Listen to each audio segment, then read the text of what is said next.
può dire senza ombra di dubbio che Giffoni Film Festival Macedonia è stata e continua a essere un'operazione di grandissimo successo.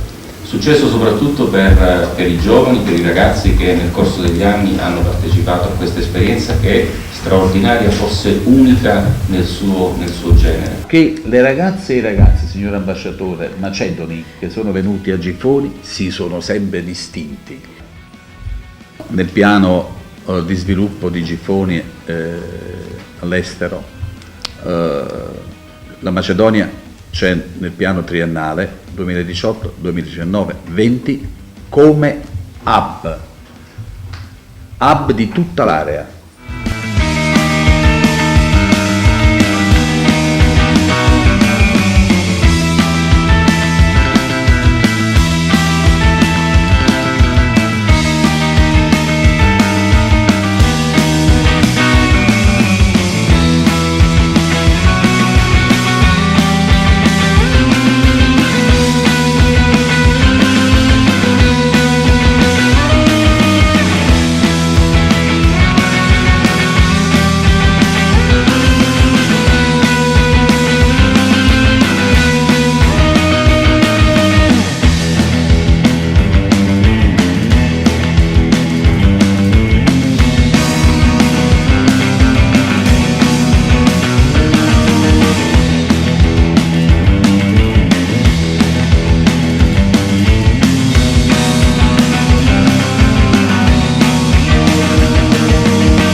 sing forevermore.